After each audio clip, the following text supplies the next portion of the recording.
Je m'appelle Philippe Cravatte et je suis un peu à l'origine de Casabelga. Alors pourquoi ai-je pensé à créer Casabelga? En tant que comptable et fiscaliste, j'ai été souvent et je suis toujours souvent consulté par des clients pour investir au Maroc. Le problème, c'est que je souhaite toujours rester dans le domaine de mes compétences. Or, lorsqu'un client m'interroge pour des questions fiscales et comptables, il m'interroge aussi sur d'autres domaines et il est imprudent de ma part de pouvoir les conseiller dans ce domaine-là. Aussi, j'ai pensé que, comme il y avait pas mal de Belges ici au Maroc qui ont une expérience de plusieurs années et qui ont réussi, il m'est paru intéressant de les rassembler et de créer un groupe qui puisse leur donner toutes les réponses dans des domaines spécifiques. Alors, lorsqu'une entreprise belge, française, allemande, suisse m'interroge pour des questions qui ne sont pas comptables et fiscales, qu'est-ce qu'ils me demandent? Nous avons besoin de bureaux, d'un entrepôt, d'une usine. Alors là, j'ai eu l'occasion de rencontrer un Belge qui a une expérience ici d'une trentaine d'années et qui en a fait son métier ici à Casablanca. Que demande encore un chef d'entreprise européen? Il demande juridiquement comment ça se passe. Je dois établir des conventions. Là, j'ai eu l'occasion de rencontrer un Belge, ancien avocat, juriste, assez depuis plusieurs années, et c'est la personne également qui peut leur donner tous ces conseils juridiques, connaissant la culture européenne et la culture marocaine étant installée depuis quelques années. On m'interroge pour dire comment peut-on communiquer au Maroc, quelles sont les meilleures méthodes de communication, peut-on s'occuper de notre campagne de promotion. Là, il y a un Français, belge de cœur, qui a toute l'expérience du Maroc depuis maintenant plus de 10 ans et qui est à même de comprendre la culture marocaine et la culture belge, française, allemande, et de pouvoir faire passer les messages qu'il faut pour pouvoir bien communiquer ici au Maroc. Lorsqu'une entreprise aussi veut implanter ou localiser une partie de son activité au Maroc, puisqu'il y a soit des entreprises qui veulent investir le marché marocain, soit des personnes qui veulent localiser le back-office de leur activité au Maroc, un problème se pose, ce sont les ressources humaines. De l'expérience que j'ai acquise personnellement ici au Maroc et l'expérience que j'ai pu constater des entreprises installées au Maroc, il y a un problème au niveau de l'engagement et du recrutement des ressources humaines. Si on cherche des Bac plus 5, Bac plus 7, des cadres supérieurs, des cadres dirigeants, il n'y a pas de problème. Les boîtes de recrutement en place ici au Maroc vont pouvoir vous trouver ces personnes. L'idée est venue, à partir de ce moment-là, de créer une structure capable de répondre à cette demande des investisseurs européens. La rigueur de sélection utile pour pouvoir recruter une bonne secrétaire, un bon technicien comptable, un bon technicien informatique, une bonne assistante. Là, la rigueur de sélection s'impose et un réel travail de sélection s'impose. Nous avons ainsi mis en place une structure capable de répondre aux demandes de ces investisseurs européens dans la recherche de ces ressources humaines. On se pose souvent la question, quel est l'avantage d'une entreprise européenne de venir au Maroc? Moi, je ne dirais pas que le Maroc présente un avantage. C'est une question, à mon sens, de survie. J'en reviens à l'idée qui m'est venue il y a à peu près 12 ans de m'installer au Maroc. Cette idée m'est venue parce que je me rendais compte que dans ma profession, nous allions avoir un gros problème de concurrence, de qualité de travail. J'ai donc décidé il y a 12 ans de localiser toute l'activité d'encodage de mon entreprise au Maroc. Aujourd'hui, après 12 ans, j'ai de nombreux appels de mes confrères qui me disent que la situation actuellement chez eux est catastrophique, soit parce que les entreprises tombent en faillite, soit parce que les entreprises arrêtent leur activité et les mesures d'austérité n'améliorent pas les choses. Donc ce n'est pas un avantage pour moi, c'est une nécessité. D'autre part, il y a en Europe une croissance très faible. En s'installant au Maroc, l'entreprise peut rester concurrentielle grâce à un coût de la main-d'œuvre qui est moins cher, et elle peut ainsi pouvoir supporter la concurrence qui devient de plus en plus grande en Europe. Mais en s'installant au Maroc, elle découvre qu'il y a un marché qui est en pleine croissance, et donc elle découvre des possibilités de pouvoir développer d'autres activités sur un autre marché. Le Maroc étant aussi la porte de l'Afrique. La Belgique, la France ou les autres pays ont toutes signé des conventions préventives de non-double imposition avec le Maroc. Cela veut dire que les États européens sont bien conscients qu'il est nécessaire de pouvoir garantir des opérations d'échanges commerciaux entre ces pays, Maroc, Belgique, France, etc. Donc, le principe d'une convention est de favoriser ces échanges. Donc, les investisseurs européens ne peuvent, à mon sens, pas avoir peur de localiser une activité au Maroc en faisant, par exemple, du back-office, puisque les conventions préventives de double imposition n'y font pas obstacle. Les États sont également conscients que le coût de la main-d'œuvre étant moins cher, il est normal qu'une entreprise localise son activité au Maroc. Les démarches administratives au Maroc sont-elles complexes? Alors, vous avez des bureaux comme le mien, et comme les partenaires de Casabelga sont là, pour faciliter, bien évidemment, toutes les démarches administratives. Il est clair qu'il faut connaître les administrations, il faut connaître la culture du pays pour pouvoir être aussi efficace qu'en Europe. En Europe, tout se fait par Internet. Il y a des choses qui sont un peu plus faciles au niveau de l'administration. Au Maroc, on doit se déplacer dans les administrations. Mais toutes ces démarches administratives, lorsque vous êtes pris en main, ne sont pas tellement compliquées à réaliser. Par contre, deux choses que moi j'ai retenues de mon expérience. Lorsqu'il y a un problème, c'est que d'une part, les choses n'ont pas été faites comme elles devaient l'être. C'est que les personnes auxquelles vous vous êtes adressés n'ont pas fait leur travail ou n'ont pas surveillé si les intervenants de l'administration faisaient correctement leur travail. Et donc, on peut avoir des problèmes administratifs. Mais là, ce n'est pas de la faute du Maroc, c'est plutôt de la faute des prestataires qui ont aidé à la réalisation de ces démarches administratives.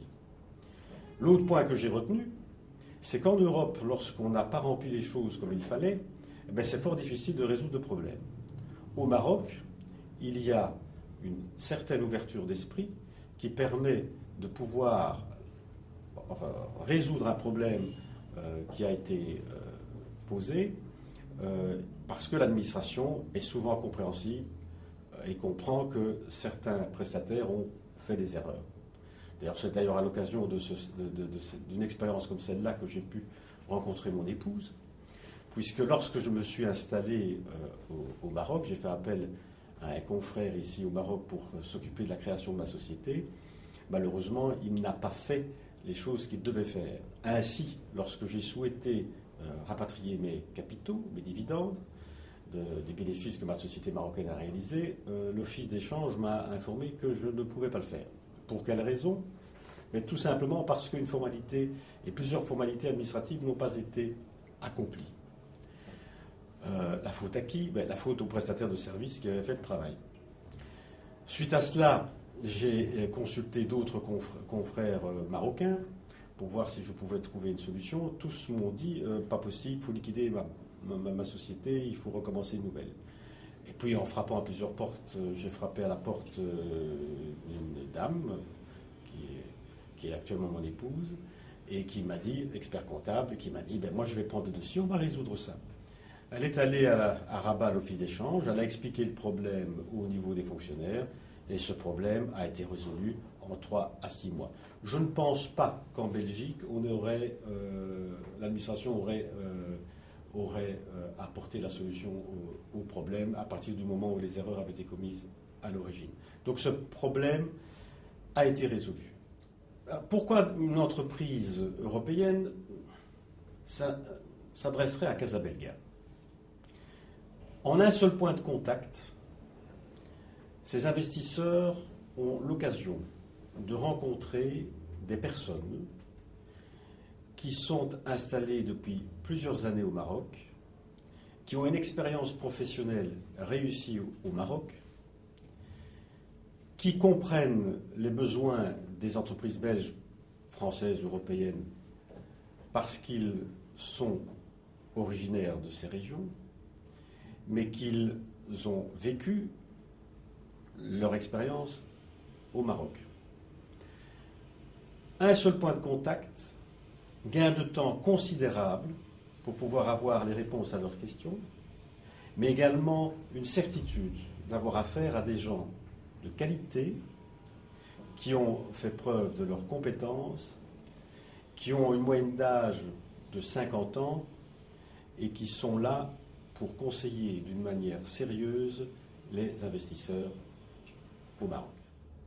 Le coût, lorsqu'on considère qu'on s'adresse à un groupe qui réunit toutes les compétences, il y a un gain de temps considérable. Ce gain de temps, croyez-moi, permet d'avoir des coûts moindres que si on devait faire le tour d'une série de spécialistes. Parce que comme nous sommes un groupe, lorsqu'une entreprise vient nous consulter, nous travaillons ensemble, chacun avec son expérience, pour offrir les meilleurs conseils aux entreprises. Donc nous avons une relation constante avec la Chambre de commerce belgo-marocaine luxembourgeoise, mais nous avons également les relations avec les offices de commerce extérieur des différents pays, que ce soit la Belgique, l'agence commerciale du commerce extérieur de la Wallonie et de la Flandre, que ce soit la Chambre de commerce et d'industrie française, par le biais de Serge Mac, qui est un de nos partenaires et qui est au bureau de la Chambre française, que ce soit l'Espagne, puisque nous avons dans nos relations et dans notre réseau des Espagnols qui accueillent des entreprises espagnoles.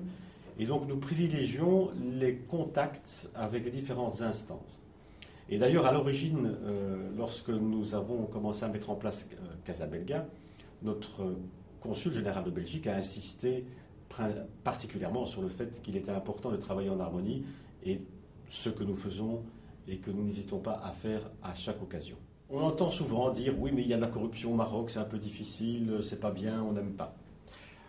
Cela me fait beaucoup sourire parce que lorsque je vois ce qui se passe et lorsque je lis les journaux d'affaires en Europe, je me dis « tiens, c'est bizarre, sans doute que les gens, quand ils sont en Europe, ne lisent pas les journaux ».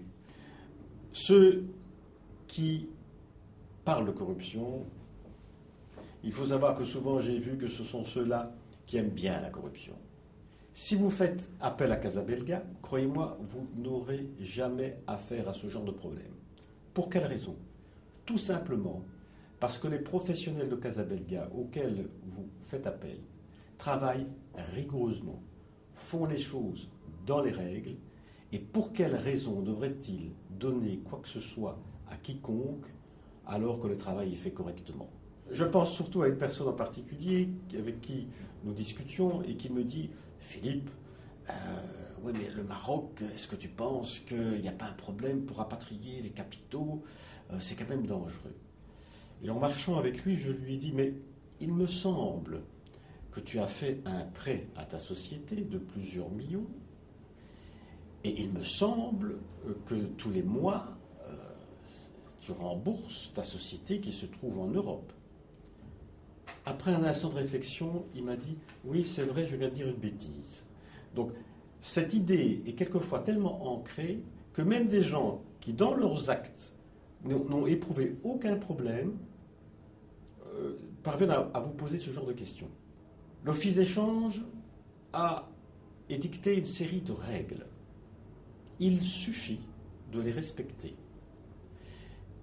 les capitaux de la société sont venus d'Europe, les formalités administratives ont été correctement remplies par le comptable et par la banque, vous n'aurez jamais un problème de rapatriement des capitaux. L'Office d'échange va même plus loin parce qu'elle est consciente qu'une entreprise qui a localisé son activité au Maroc et qui a des opérations à faire en Europe doit avoir certaines facilités. Eh bien, l'Office d'échange a prévu qu'une société exportatrice de services ou de marchandises peut, lorsqu'elle facture ses prestations et ses marchandises, donner un ordre permanent où 70% du chiffre d'affaires à l'export est placé sur un compte en dirham convertible. Et sur ce compte en dirham convertible, la société marocaine peut demander une carte internationale de débit avec laquelle elle peut faire une série de dépenses à l'étranger, que ce soit des frais de représentation, les frais de voyage, la prise de participation dans une société, l'achat d'un immeuble, toute une série d'opérations qui peuvent être effectuées. Donc vous voyez que ces instructions existent, il suffit de les suivre et d'appliquer correctement les règles imposées par le législateur. Le Maroc a prévu une série d'incitations qui sont extrêmement attractives pour les entreprises.